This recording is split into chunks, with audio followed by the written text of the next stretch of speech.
Hi friends, मेरे dazzle classes में आप लोग का बहुत बहुत स्वागत करता हूं। तो फ्रेंड्स, आज हो गया आपका 4 दिसंबर से जितने भी करंट अफेयर्स के यहाँ से क्वेश्चन बनेंगे आज से हम कवर करेंगे, जो आपके सभी एग्जाम के लिए, चाहे कोई भी एग्जाम हो, SSC, railway, Vyapam, UPSC, PSC, चाहे स्टेट का एग्जाम हो, आपका सेंट्रल गवर्नमेंट के एग्जाम हो, सभी एग्जाम में 5 से 7 क्वेश्चन आपके करंट अफेयर्स से क्वेश्चन पूछे जाते हैं। हर एग्जाम में आप देखे होंगे जो कि हर एग्जाम में करंट अफेयर्स से क्वेश्चन आता है। तो करंट अफेयर्स आपके एग्जाम के लिए बहुत ही ज़्यादा इंपॉर्टेंट है, इसलिए करंट अफेयर डेली बेस पे आप पढ़ सकते हैं, जो आपके एग्जाम में डायरेक्ट करंट अफेयर्स क्वेश्चन आपसे पूछा जाता है। तो यहाँ पे मैं जितना भी करंट अफेयर्स क्वेश्चन कराऊंगा, यहाँ से इंपॉर्टेंट क्वेश्चन कराऊंगा जो आपके एग्जाम में पूछे जा सकते हैं। तो चलिए आज का सेशन स्टार्ट करते हैं। अगर आप चैनल में नए होंगे, चैनल को सब्सक्राइब करके रख लीजिएगा ताकि आप तक नोटिफिकेशन पहुंच पाए, और बेल आइकॉन को ऑन करके रखिएगा। तो स्टार्ट करते हैं आज के क्लास। क्वेश्चन पहला हमारा, हाल ही में विश्व विकलांग दिवस कब मनाया गया है? तो हर साल जो आपका विश्व भर में इसको विकलांग दिवस, जो कि लोगों को जागरूक करने, उसको अवेयरनेस करने के लिए इसको मनाया जाता है। तो हर साल 1 दिसंबर, 2 दिसंबर, 3 दिसंबर, डी है, इनमें से कोई नहीं। तो वनडे एग्जाम में डायरेक्ट क्वेश्चन यहाँ से पूछ ली जाता है दिवस से। तो हाल ही में 3 दिसंबर को विश्व स्तर पर यहाँ पे विश्व विकलांग दिवस के रूप में हम मनाते हैं, लोगों को जागरूक करने के लिए यहाँ पे। तो 3 दिसंबर को विश्व भर में विकलांग दिवस के रूप में हम लोगों को जागरूक करने के लिए यहाँ पे मनाते हैं। तो याद रखिए 3 दिसंबर को विकलांग दिवस विश्व भर में मनाया जाता है। अगला क्वेश्चन है, हाल ही में विजय हजारे ट्रॉफी 2022 के फाइनल मुकाबले में सौराष्ट्र ने किस देश को 5 विकेट से हरा दिया है? तो महाराष्ट्र, गुजरात, हिमाचल प्रदेश, डी है, इनमें से कोई नहीं। तो हाल ही में विजय हजारे जो ट्रॉफी है, जो कि क्रिकेट से संबंधित खेल है, वनडे एग्जाम में पूछ लिया जाता है। विजय हजारे जो ट्रॉफी टीम है कौन से खेल से संबंधित है? तो याद रखिए क्रिकेट से संबंधित खेल है। तो हाल ही में विजय हजारे ट्रॉफी 2022 के फाइनल मुकाबले में सौराष्ट्र ने आपको महाराष्ट्र को 5 विकेट से हरा दिया है। तो इसका सही ऑप्शन महाराष्ट्र हो जाएगा। तो हाल ही में 2022 में विजय हजारे ट्रॉफी में यहाँ पे जो फाइनल मुकाबला हुआ है, तो इसी मुकाबले में सौराष्ट्र ने यहाँ पे महाराष्ट्र को 5 विकेट से हरा दिया है। तो इसका ए ऑप्शन सही हो जाएगा। अगला क्वेश्चन है, हाल ही में वर्ण संरक्षण के लिए, अगला क्वेश्चन देखते हैं यहाँ पे तीसरा क्वेश्चन, हाल ही में वन संरक्षण के लिए लोकप्रिय अभियान चिपको आंदोलन पर आधारित एक किताब को कमला देवी चट्टोपाध्याय ने NIF बुकर प्राइज 2022 के विजेता इनको चुना गया है। यह इस किताब का जो किसने लिखा गया है, या इसके लेखक कौन है? तो दीपक पाठक, सचिन पाठक, आपका शेखर पाठक, या डी है, इनमें से कोई नहीं। तो इसका सही ऑप्शन हो जाएगा शेखर पाठक। तो हाल ही में वन संरक्षण के लिए जो लोकप्रिय अभियान है चिपको आंदोलन, सुने होंगे। तो चिपको आंदोलन पर जो आधारित यहाँ एक किताब लिखी गई है, किताब को जो कमला देवी चट्टोपाध्याय ने यहाँ पे NIF बुकर प्राइज 2022 के, जो कि इनको विजेता चुनी गई हैं। तो इस किताब किसने लिखी है? तो आपके शेखर पाठक जी ने लिखा गया है। तो इसका सी ऑप्शन याद रखिए, शेखर पाठक, जो कि यह चिपको आंदोलन पर आधारित किताब है, जो आपकी इस बुक को लिखा गया है आपके शेखर पाठक जी ने। तो इसका सी ऑप्शन सही हो जाएगा, शेखर पाठक, याद रखिएगा, मोस्ट इंपॉर्टेंट क्वेश्चन है।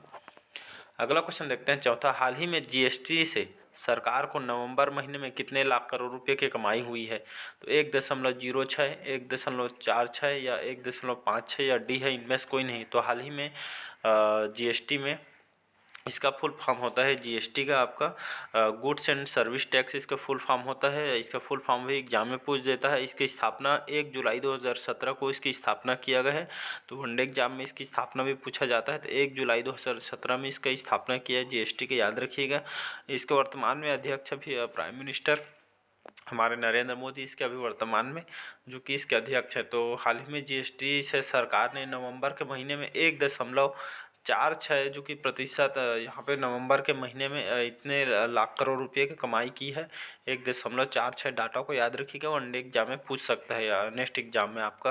तो 1.46 लाख करोड़ रुपये कमाई किए हैं GST सरकार ने। तो इसका बी ऑप्शन सही हो जाएगा। अगला क्वेश्चन है, हाल ही में किस देश ने 1 दिसंबर 2022 को शास्त्री भवन नई दिल्ली में स्कूल शिक्षा और साक्षरता विभाग के सचिव के रूप में पदभार ग्रहण किया है?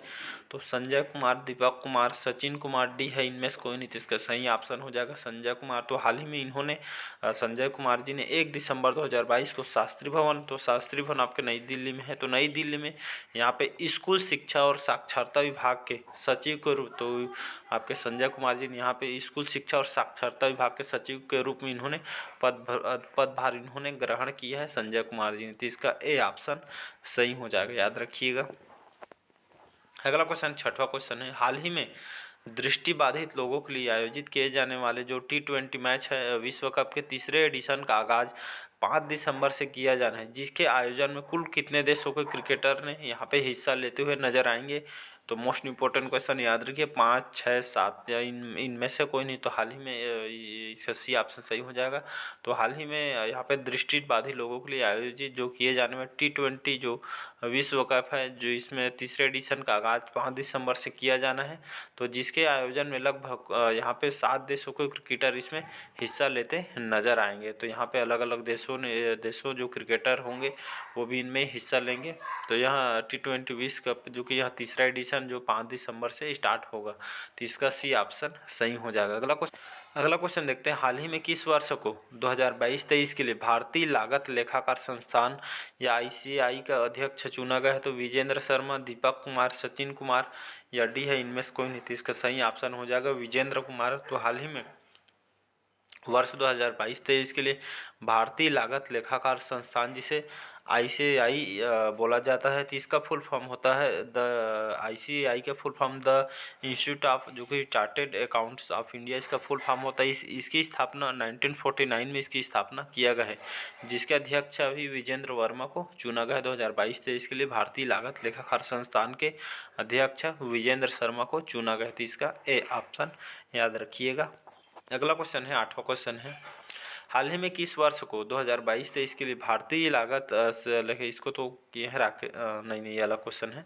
तो हाल ही में किस वर्ष 2022-23 के लिए भारतीय लागत लेखाकार संस्थान जिसे ICAI का उपाध्यक्ष चुना गया, तो राकेश भल्ला, दीपक कुमार, सचिन कुमार, डी है इनमें से कोई नहीं। तो हाल ही में राकेश भल्ला जी को वर्ष 2022-23 के लिए इनको भारतीय लागत लेखाकार संस्थान के इनको उपाध्यक्ष चुना गया। तो याद रखिएगा, जो राकेश भल्ला जी को हाल ही में भारतीय लागत लेखाकार संस्थान के उपाध्यक्ष इनको चुना गया है। तो 2022-23 के लिए याद रखिएगा, जो आपके भारतीय लागत लेखाकार संस्थान ICAI के उपाध्यक्ष इनको चुना गया है राकेश भल्ला जी को। अगला क्वेश्चन देखते हैं, 9वां क्वेश्चन हमारा, हाल ही में किसको राष्ट्रीय सांख्यिकी आयोग का अध्यक्ष नामित किया गया है।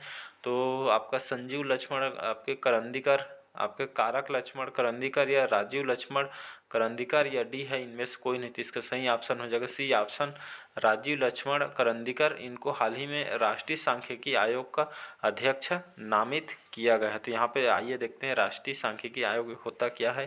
तो जो आपका इसको बोलते हैं इंग्लिश में नेशनल स्टैटिस्टिकल कमीशन, इसका फुल फॉर्म होता है, जिसे हम हिंदी में राष्ट्रीय सांख्यिकी आयोग कहते हैं। इसकी स्थापना जो कि 12 जुलाई 2006 को इसको इस्टेब्लिश किया था, स्थापना किया गया था, हेडक्वार्टर इसके दिल्ली में। तो हाल ही में राष्ट्रीय सांख्यिकी आयोग का अध्यक्ष आपके राजीव लक्ष्मण करंदीकर को अध्यक्ष इनको नामित किया गया है। इसी तरह इसका सी ऑप्शन सही हो जाएगा। अगला क्वेश्चन देखते हैं यहाँ पे 10वां क्वेश्चन, हाल ही में किस देश द्वारा चंद्रमा अंतरिक्ष यान को चलाने के लिए भाप का सफलतापूर्वक यहाँ पर उपयोग किया है। तो चीन, जापान, भारत, डी है इनमें से कोई नहीं। तो हाल ही में इसका सही ऑप्शन हो जाए बी ऑप्शन जापान। तो जापान ने हाल ही में जो कि चंद्रमा यहाँ पे चंद्रमा 2 अंतरिक्ष यान को यहाँ पर चलाने के लिए भाप का सफलतापूर्वक उपयोग किया है जापान ने। तो याद रखें, मोस्ट इंपॉर्टेंट क्वेश्चन है। तो जापान ने जो कि चंद्रमा के अंतरिक्ष यान को, चंद्रमा जो भेजे गए हैं अंतरिक्ष को, इस अंतरिक्ष यान को चलाने के लिए यहाँ का भाप का सफलतापूर्वक उपयोग किया है जापान ने। तो जापान की यहाँ पे बात करें तो जापान का यहाँ की जो राजधानी है कैपिटल टोक्यो, यहाँ की कैपिटल, यहाँ की जो करेंसी है येन कहा जाता है। याद रखिए, करेंसी डायरेक्ट आपके एग्जाम में वनडे एग्जाम में पूछ देता है। तो जापान की करेंसी येन कहलाती है, याद रखिएगा। यहाँ के जो प्राइम मिनिस्टर है फोमियो किशिदा, जो कि वर्तमान में यहाँ के प्राइम मिनिस्टर है। यहाँ के प्रधानमंत्री फोमियो किशिदा, याद रखिएगा, जो कि यहाँ के प्राइम मिनिस्टर हैं प्रधानमंत्री। तो हाल ही में चंद्रमा अंतरिक्ष यान को चलाने के लिए भाप का सफलतापूर्वक कौन सा देश किया है? तो जापान इसका सही आंसर हो जाएगा। तो आज के करंट अफेयर्स कैसा लगा कमेंट करके ज़रूर बताइएगा, और अच्छा लगे चैनल को लाइक सब्सक्राइब और कमेंट कीजिए और ज़रूरतमंदों तक शेयर कीजिए ताकि उन लोग भी इसका लाभ उठा पाए। तो मैं डेली बेस पे करंट अफेयर्स भी पढ़ाता हूँ, 8 बजे अपलोड हो जाता है।